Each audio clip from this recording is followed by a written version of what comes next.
Tollywood super star Mahesh బాబుతో మురుగదాస్ ఓ cinema చేయనున్నాడు. Mahesh ప్రస్తుతం నటిస్తున్న బ్రహ్మోత్సవం రిలీజ్ కాగానే ఓ 2 వారాల గ్యాప్ లో ఈ మూవీ షూటింగ్ ప్రారంభం కానుంది. ఇప్పటికే ఈ మూవీ కోసం శ్రద్ధా కపూర్ ని హీరోయిన్ గా ఫైనల్ చేయాలన్నది నిర్మాతల యోచన. ఆమె 3.5 కోట్లు డిమాండ్ చేయడంతో ప్రస్తుతం బేరసారాలు జరుగుతున్నాయి. ఇక మహేష్ మురుగా సినిమాలో విలన్ గా దర్శకుల పేర్లు బయటకు వచ్చాయి.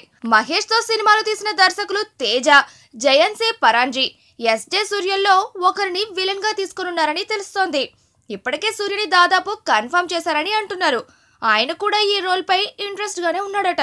మరి ఎస్జే సూర్య ఇలా మహేష్ పక్కన విలన్ గా నటించేందుకు వెళ్లిపోతే పవన్ కళ్యాణ్ ప్రాజెక్ట్ సంగతి ఏంటి అనే ప్రశ్న తలెత్తుతోంది. ఇప్పటికే ఖుషీ 2కి సంబంధించిన పనులను స్టార్ట్ చేశాడు ఎస్జే సూర్య. ఇందుకోసం మ్యూజిక్ డైరెక్టర్ అనూప్ రూపెన్స్ తో కలిసి తరచుగా ముంబై వెళ్ళొస్తున్నాడు కూడా. మరిప్పుడు మహేష్ కి విలన్ రోల్ వస్తే ఈ ప్రాజెక్టు ఆటకెక్కేసినట్లేనా అనుకోవచ్చు. అయితే పవన్ సినిమా స్టార్ట్ అవడానికి కనీసం 1 ఏడాది తీసుకుంటాడు. కాబట్టి ఈలోగా మహేష్ సినిమాలో క్యారెక్టర్ ఫినిష్ చేసుకుని వచ్చేందుకు ఎస్జే సూర్యకి టైం ఉంటుంది.